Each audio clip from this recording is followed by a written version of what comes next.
جو عورت کو کمزور کہتا ہے بلا شبہ عورت کی فطرت سے ناواقفیت کا ثبوت دیتا ہے۔ جس کی ایک نگاہ غلط انداز اندر جیسے دیوتا کو بھی مفتوح کر لیتی ہو، وہ کمزور کیوں کر ہو سکتی ہے؟ اس دنیا میں عورت سے بڑھ کر نہ کوئی راحت ہے اور نہ ہی اس سے بڑھ کر کوئی تلخی اور اذیت کا باعث۔ عورت بیک وقت ایک انسان سے باتیں کرتی، دوسرے کی طرف ناز و انداز سے دیکھتی اور تیسرے شخص کی یاد کو سینے سے لگائے رکھتی ہے۔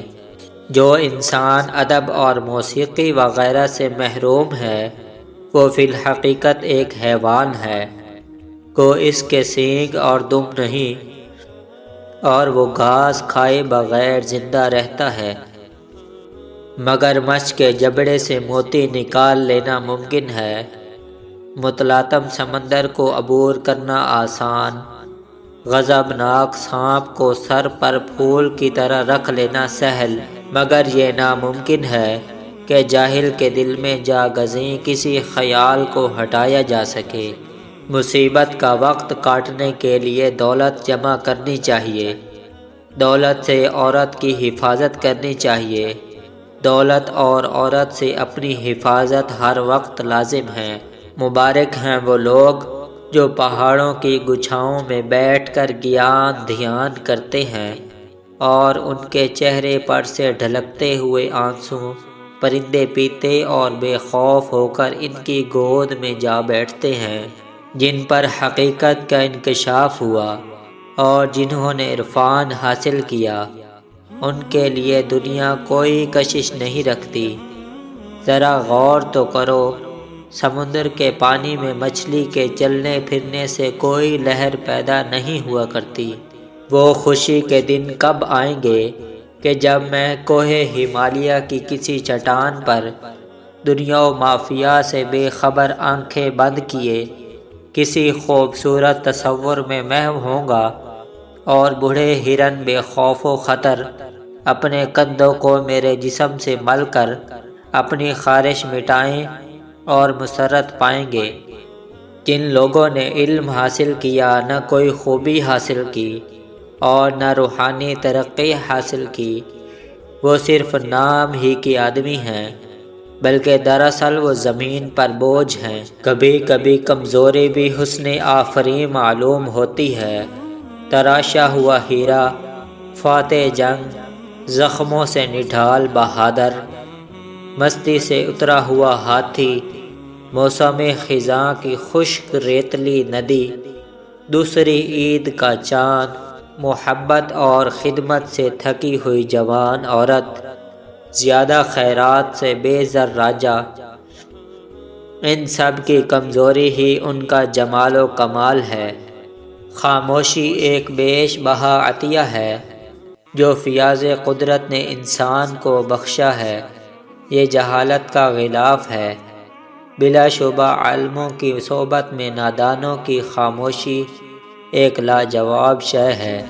کیا ان فقیروں کے رہنے کے لیے عالی شان محل اور سننے کے لیے میٹھے راگ نہیں تھے؟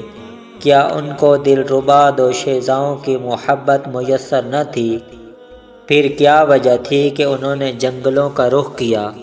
ہاں، انہیں یہ تمام نعمتیں میسر تھیں، مگر انہوں نے دنیا کی حقیقت کو پہچان لیا کہ یہ ایسی تغیر پذیر ہے جیسے کہ پروانے کے ہلتے ہوئے پر سے جلتی ہوئی شمع کی لو کا لرزاتا ہوا سایہ۔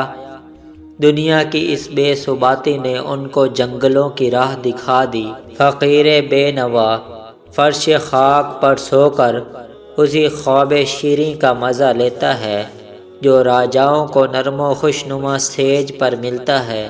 فقیر کا بازو، نرم سرہانہ، کھلا آسمان، شامیانہ، بہتی ہوئی ہوا، پنکھا اور اوپر آسمان میں جگمگاتا ہوا چاند قندیل کا کام دیتا ہے، اور وہ بیراگ کی رفیقہ حیات کی گرم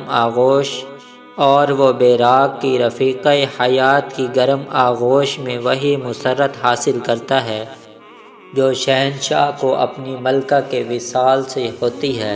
کنول کی نازک شاخ سے ہاتھی کو باندھا جا سکتا ہے، ہیرے کو سرسوں کے پھول کی پتی سے کاٹا جا سکتا ہے، شہد کی ایک بوند سے کھارے سمندر کو میٹھا کیا جا سکتا ہے، لیکن مرد ناداں کو میٹھی باتوں سے رام کر لینا سعی لا حاصل ہے۔ سیاستدان مذمت کریں یا تحسین، دولت رہے یا چلی جائے، موت چاہے آج آ جائے یا ایک جگ کے بعد، لیکن حوصلہ مند لوگ انصاف کے راستے سے ایک قدم بھی ادھر ادھر نہیں ہوتے۔ اس بے قدر دنیا میں تو دولت ہی تمام صفات کا مجموعہ ہے۔ جو زردار ہے وہی عالی نسل ہے، وہی ہنرور، وہی مرجع خلائق، وہی فصیح الزبان، اور وہی دیکھنے کے لائق سمجھا جاتا ہے، اور بے زر کا ہر ہنر اور جوہر ایک ناقابل معافی گناہ۔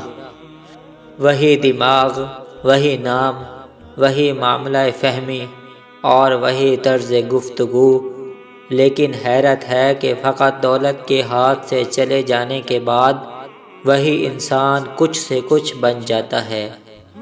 چاہے قوم کار مذلت میں گرے، اعلیٰ صفات مٹی میں مل جائیں، انسانیت پہاڑ سے گر کر چکنا چور ہو جائے، خاندانی وقار تباہ ہو جائے، اور بیگانے چولہے میں پڑیں، مگر لوگوں کو محض دولت سے غرض ہے، شاید اس لیے کہ اس کے بغیر قومی وقار، خاندانی وجاہت، علم و ہنر اور عزیز و اقارب ایک تنکے کی طرح حقیر ہیں۔ تو ناظرین، یہ تھے چند اقوال زریں۔ امید کرتا ہوں کہ یہ آپ کو پسند آئیں گے۔ اگر آپ اقوال زریں ریٹن میں پڑھنا چاہتے ہیں تو اسی چینل کے نام سے موسوم ہماری website encyclopedia Urdu Hindi ہے، آپ اسے بھی وزٹ کر سکتے ہیں۔ ویڈیو دیکھنے کے لیے شکریہ، جزاک اللہ۔